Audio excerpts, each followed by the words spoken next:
So you just wrapped up a week at Johns Hopkins University. Today's recording date is the 17th of July, 2023. Talk to me about your week on campus in person, sir. Well, the main thing that I would say is that it was very nice to be back on campus after having been off of college campuses basically for the last 5.5 years almost. Sure. Um, but I also got to say that as much as I loved Johns Hopkins campus, it made me kind of miss IUPUI. Oh, Because yeah. IUPUI is set up so user friendly because it's basically laid out like a grid. It's laid out like a grid, sort of like Indianapolis is laid out like a grid, whereas Johns Hopkins the campus, the Homewood campus of Hopkins, at least, is laid out sort of like a lot of these East Coast cities are, which is not user friendly at all. Sort of Sure. like Baltimore or DC, especially, or Boston, where it's designed by pilgrims and people who didn't give a shit if you found where you wanted to go. They just wanted you to hang around and eat some more soup or something. Yeah, they Um, didn't really believe in math and just like burned people as witches and stuff. So I can see where yeah. their city planning wasn't really up to par. Well, it's like not for nothing. Since I've been here, like a couple of after I went down to DC a couple times from where my aunt and uncle live. I think it was my aunt told me you realize that DC was specifically designed to be hard to navigate so that people couldn't invade it.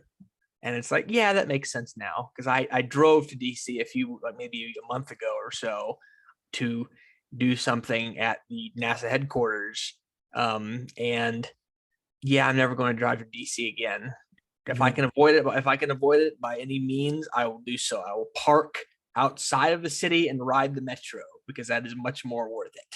I didn't get a chance to ride the metro when I was there recently, but A I pretty rode good buses. metro. Ubers were good, buses were good. I Yeah. only really drove on the way out the door, and I was very happy to leave. Let me rephrase that. I really enjoyed seeing all the sights. I enjoyed looking at everything. Uh, I would rather not drive there again, so I don't Yeah. mind that. Tell me more about John Hopkins, sir. What all did you do? What'd you study? Who'd you meet? How So was it? the point of the residency course, Mhm. we may have talked about this briefly in our previous recording, which obviously is not out yet as we record this.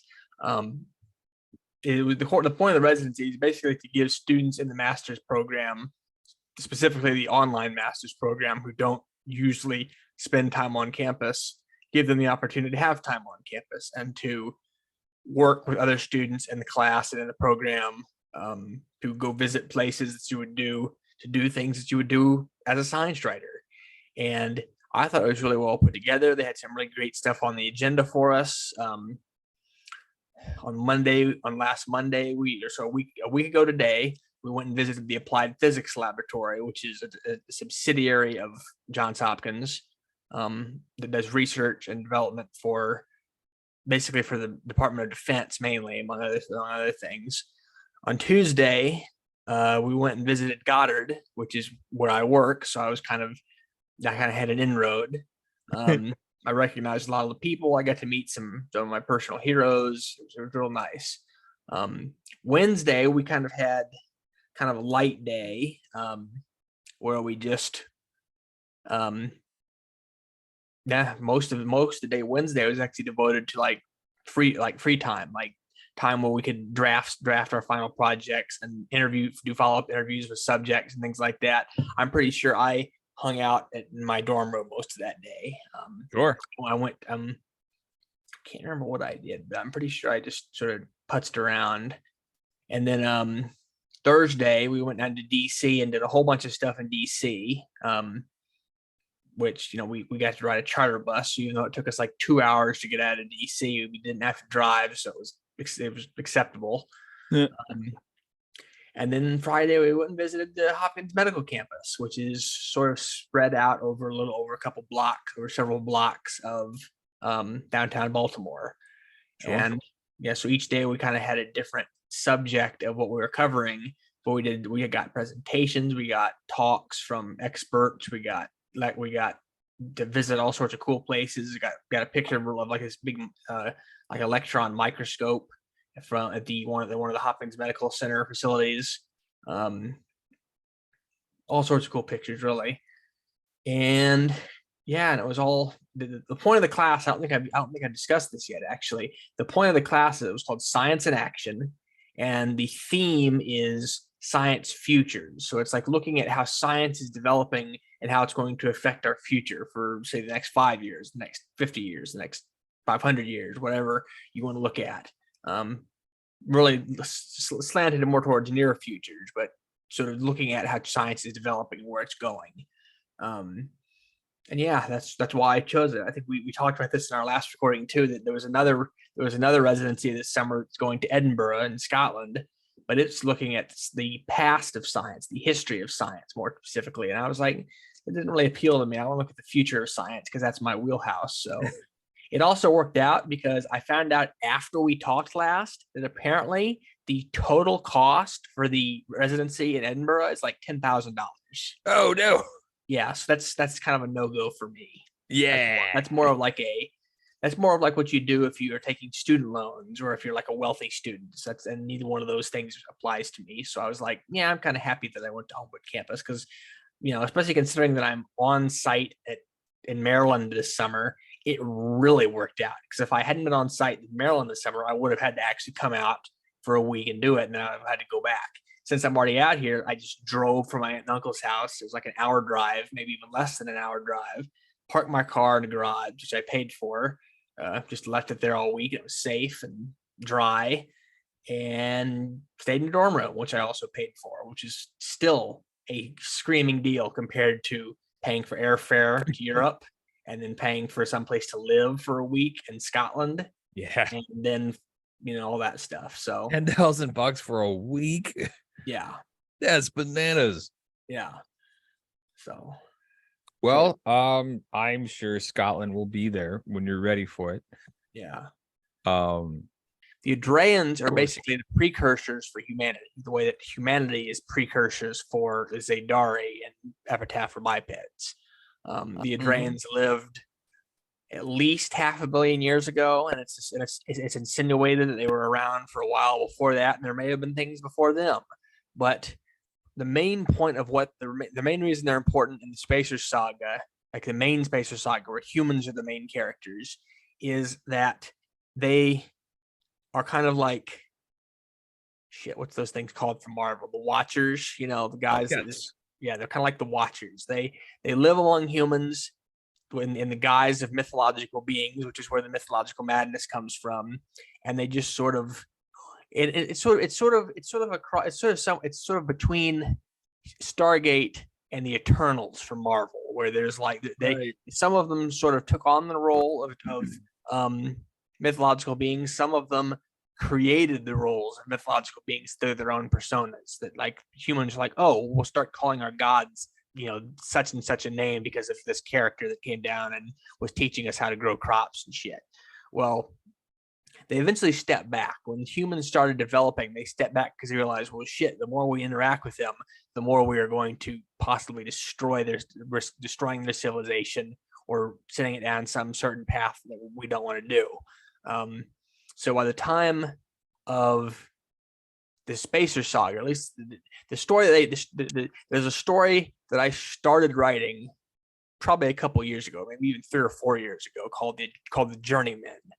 And the point of the Journeyman story is it's about this detective in LA in the very near future, I think like 10 years into the future or less, who go on as all the stuff is happening with, this sort of laying the groundwork for the Spacer Saga and, the ICA and the Spacer Corps and all those things. This guy's just doing his job in LA. I think when the story starts, he's not even a detective yet. He's like a patrol officer, and he's trying to become a detective. And basically the way the story gets started is he stumbles across some weapons deal, where one of these Adraean cats is trying to buy back some alien technology that has found its way onto Earth. And in the process, this police officer gets wounded by this technology and has some of it imprinted on him. And basically what happens as a result of this is Anubis, which is the character that this the Drain is taking on the persona of it. And the cool thing is, basically the whole reason. I know I'm kind of going off on a tangent, but I don't give a shit. You know, Please do. That's why our listeners are here. The whole thing that inspired this story was a painting by, I think, like a Polish artist who does paintings of Anubis. And when I say Anubis, I don't mean like a guy like a guy in a black cloak like in the Stargate TV show. I mean a guy dressed like a human with the head of a jackal. So yeah, that's basically where I got the idea, because that's what Anubis looks like in this story. It's like when the police officer first meets him, he looks like just a dude. He looks like a black guy, but just a fella, just a regular old fella. You know, is a tall, sort of handsome fella. Well, yeah. After he gets affected by the alien technology, he can see him as he really is, which is this even taller, jackal-headed guy with these big pointy ears and long snout and big amber eyes and all these things. And he sort of gets taken under this character's wing because there's some stuff that I'm not sure I want to give away yet, partially because I haven't fully developed that plot line yet, and partially because I also want to save it for when readers eventually get to read that stuff. But he basically gets taken into this guy's wing. And part of the reason I think you will like this story when it gets shared is that a lot of it is kind of the stuff you have said repeatedly that you do best, which is just people talking to each other. Okay. Yeah, Newis takes Nico under his wing and is like explaining to him how the world works and how alien society works and the history of the universe, all these sorts of things, because basically, just getting to some of that stuff that I'm kind of trying to keep closer to. That's the basic idea of it is that it's kind of like Men in Black. Anubis is training a replacement because Anubis wants to leave Earth, leave his job as like one of the stewards of the Earth, and and it's like when Nico was exposed to this alien technology, he said it. He sealed his own fate, basically. Kind of the implication is that, oh well, you're going to die now, or you already are. Yeah. And that way, it's kind of like the Sixth Sense. I see dead people. Well, you are a dead person. Nico can still interact with the living world, but he's kind of in limbo. And Anubis, being the god of the dead, who like basically the equivalent to I can't remember. I think the guy's name was Acheron, the guy who Charon was the guy who ferried people across the river Styx. That's basically the equivalent. That's basically what Anubis does in Egyptian mythology, is ferry people to the underworld. And so one of the things about Anubis in this lore is that he's there when people die. So like, when someone's like, say someone's laying on the side of the road, after they've been in a fatal car accident, Anubis shows up and sort of is there with them.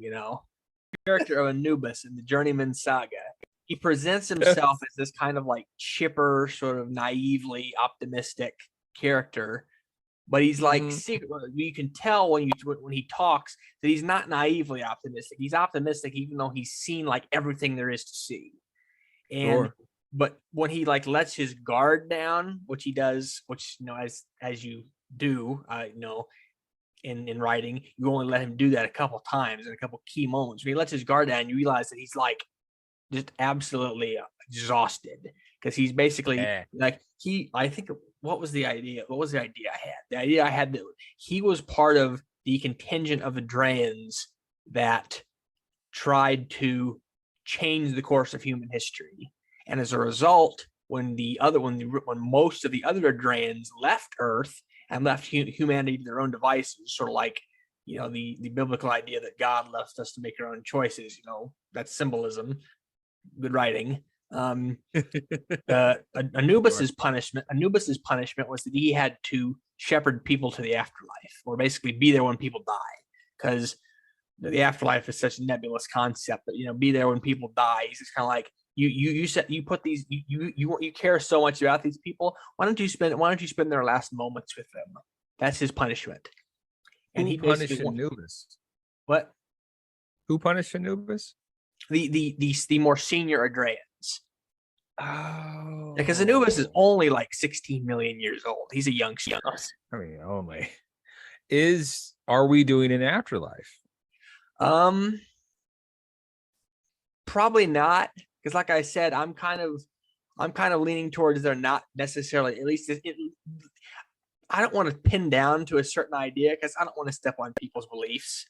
Some people believe in it, some people don't, but I don't really subscribe anyway because it doesn't matter to me. The idea of Yeah. what happens to us after we die is not a question that we as living people can answer, at least not Star Trek definitively. Voyager handled that pretty well because they had one of their episodes that they were like, "Is there a soul? I'm not sure." And then like someone died, and then the ensign or Lieutenant Paris was like, "Captain Janeway, we picked up energy readings, something something," right? Like they're Mhm. like try to say like the soul was maybe the energy readings leaving the body or something. Yep. So like the idea that matter is never destroyed, it's just converted. Hmm. Yeah. And and and and you're the senior executive for the Space Saga, but that might be a way to mine it, leaving the door open to the possibility without committing to a Yep. specific dogma, is Hmm. what I'm saying. That's pretty much what I'm going for, because the main thing about it is that Anubis's punishment is that because one of the things about Drans, they're sort of like, have you ever read any Kurt Vonnegut? I I didn't get into Vonnegut. Well, are you familiar with the concept of being unstuck in time? No, I've tried to read Vonnegut. I tried to read Slaughterhouse a couple times. I just like We're taking away your Hoosier card. I know I should be deep into Vonnegut because I'm a writer. He's science fiction, but he's sort of like esoteric or whatever. But like I've tried reading his stuff, and it's like he writes books about writing books. And I'm like, okay, but and every I people tell me the legend of Kurt Vonnegut, and then I sit down and read the books, and I'm like, is this the guy everyone's talking about? I guess Like, that's fair. it's Everyone has that one person that they just can't get into. That's fine. I it's yeah, Anyway, go on. Sorry. But yeah, the point, the reason I bring it up is because that's basically the way the Adrayans are. The Adrayans are, by the time we would interact with them, like here in the 21st century to 24th century or whatever, they're so advanced that they're kind of like the ancients in Stargate. They've evolved beyond the need for a physical body, Sure. or to exist at a fixed point in space time. So Sure. Anubis can basically be in multiple places at once if he wants. And the reason and what they did to him to sort of punish him is, oh well, whenever a person dies on Earth, or maybe not every time, but like when people are suffering on Earth, you get to be there some of the time to comfort Yeah. them, to bear witness to whatever, and that's going to be your punishment because you cared so much about these little beings that you try to change the course of their history and upset the grand order of the universe. So get fucked. Yeah, basically. And the point of him taking, Nico Rivera, I think it's Nico Rivera, I can't remember though, under his wing, is that he's basically training a replacement because he's like, my time here is coming to an end. My the great forefathers, or high fathers, or whatever you want to call them, have determined that there's a great change coming, and I'm not going to be here for it. And it's kind of like one of those like bittersweet things where it's like, oh, they can see what's coming, but they can't stop it. Mm-hmm. Because one of the things they realize is that humans are about to undergo what they call the great crescendo, or the great paradigm shift, or something along those lines, where basically what began with the scientific revolution and the Enlightenment and all these other things, and then continued through, the continuing scientific revolution, the atomic age, the space age, all these things, the second space age, which is one of the parts of the Spacer Saga. It's what we're basically going through right now and continues on through the 24th century. All of that is setting the ground for humanity becoming a multiplanetary and maybe multi-stellar species. And the Adrayans realize, well, once that happens, there's one or two things that's going to happen. They're either going to burn out really quick and destroy themselves, or they're going to become the next us. And when that happens, there will be no more need for us. We can basically move on to the next plane of existence, so to speak. It is always surprising to me that you have not watched all of Babylon 5, because Babylon 5 is so dense and so interwoven and so lore heavy and intricate. Like you would eat it up with the spoon, dude. Like I probably will someday. I'm telling you what, if you can get me to watch Babylon, if I can get you to watch Band of Brothers with me, you can probably get me to watch Babylon 5 with you. Because I'm going to digress for just a second, for just a couple minutes to scream from the rooftops the virtues of Band of Brothers. There's a guy I've been following on YouTube for maybe a few months now, who does reaction videos, because that's one of my hobbies, is watching people watch movies. This guy used to be a corpsman in the Navy, and he wasn't a combat vet. He's sort of like you in that regard. He was basically safe. He did not see like frontline combat, but he was a corpsman, so he did medical stuff. And he sort of watches Band of Brothers from the perspective of a veteran. And there's a particular episode of Band of Brothers, I think it's like episode 6, where Easy Company is trapped in Bastogne during the Battle of the Bulge, and the whole episode basically centers on the company medic, and like in his journey to like keep the company healthy, but also keep them sane as they're being shelled every day and attacked by the Germans, and they have no ammo and they have no resupply and blah blah blah. And I'm sure I would love every second of that, and I would also like have this intense emotional experience. That's why I want to watch it with you, because I want to experience that. I would end up probably sobbing. Just man. Oh, that's not even like. Go ahead. Did you see Hacksaw Ridge? No, but I know about it. It's about a famous medic named Desmond Doss who saved a bunch of people off an island in Japan. And I saw that with my mom, and oh boy, I was just crying the whole time. And when he's like saying, "Please God, let me get one more," I almost got that tattooed on my chest, man. And yeah.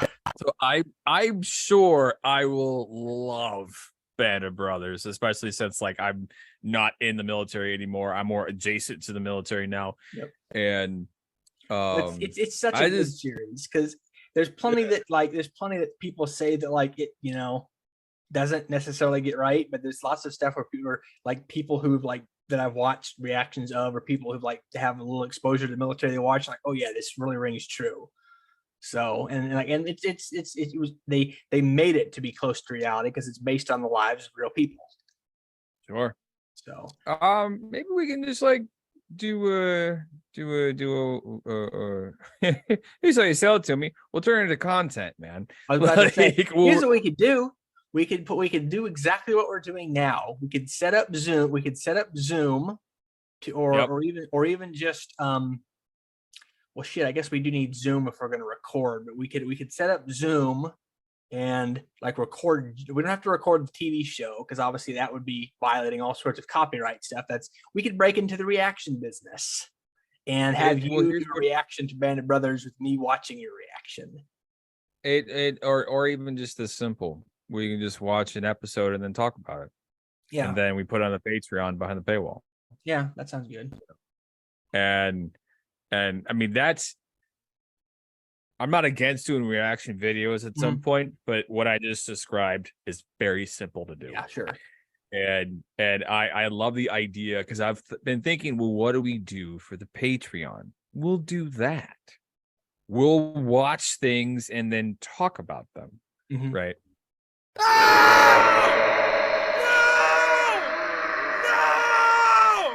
No! I can't believe it. All of the toilet paper's gone.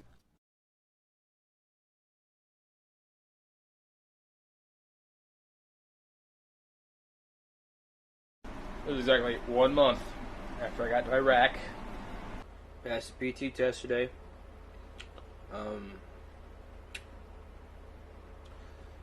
Not by a whole lot. Always a proud moment with every milestone I have. The things I've seen, the hijinks that ensue.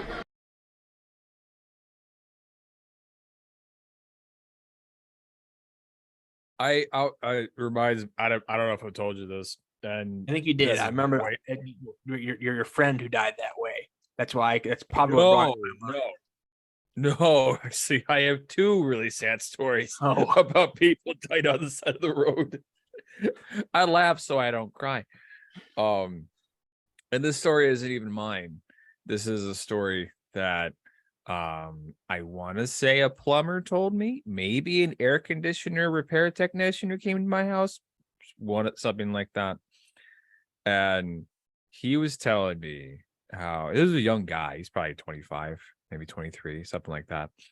And he was telling me how he was just driving along Indiana, just driving along the highway, and he sees this car kind of off the highway into the wood line. And being the good Samaritan he is, he gets off the highway, drives up there, and sees this like morbidly obese lady, and was overdosing on fentanyl, right? And this poor guy tried to do CPR, and but the thing is, she was morbidly obese, overdosing on fentanyl. So he wasn't wrong. He just, there was not a goddamn thing he could have done, you know. mhm. And he told me how the EMTs rolled up and they hit her with like Narcan and tried to like revive her and stuff and put a tube in her or whatever. Nothing was really working because she was morbidly obese, overdosing on fentanyl, right? She had a heart attack and died, you know, because when you're like 400 or 500 pounds, you're going to have a your heart's going to be working overtime, right? And this isn't me trying to like talk down to fat people. This isn't me saying people are better or worse. This is just health risk, you know. And then you add fentanyl on top of it. And this poor kid, months and months and months later, is telling me how he can still see how blue her lips were, and just sort of like the glazed look in her eyes, right? And oh, Derwin brought the mood down again. Look at that. And, and this will be in the postscript anyway. And he was asking me because he knew I was an ex-army medic, and he was asking me how to deal with it. And I was like, well, first of all, you got to forgive yourself, right? Because the only thing you could have done is create a time machine and go back 10 years and make sure she didn't become morbidly obese and stayed off of fentanyl. Unless you could do that, you were just the guy that was there when she died. Yep. And then he's telling me how, because I remember I was like, so I was kind of, he's a young guy, so I'm trying to like walk him through basically survivor's guilt, because that's what he was experiencing. I'm having this like 3-hour conversation about death and the meaning of life with my air conditioning repair man in my kitchen, right? And it was sad and tragic and poetic and lovely. And I'm like, this is because I was like, you got a wife and a kid? He's like, yeah, I got 2 kids and a wife. And I'm like, well, here's what's probably going to happen if it hasn't already, because he was about 6 months after the event. I was like, you're gonna logically, you know, you couldn't have saved this lady, but you're going to try to fix it anyway, right? That your subconscious, the guilt is going to drive you to hyper focus on small, insignificant things and drive the people you love completely bonkers, because what you're really doing is trying to save the life of that lady who OD'd on the side of I-69. Yep. You know. And he's like, oh yeah, I've been doing that already. I'm like, yeah. He's like, well, what do I do? I'm like, therapy. and I don't even know how I got on this fucking rabbit hole, Nick. But you told me, you said something. I was talking about Anubis, who's there when people die. There it is. We'll bring it back around to that, because the thing is,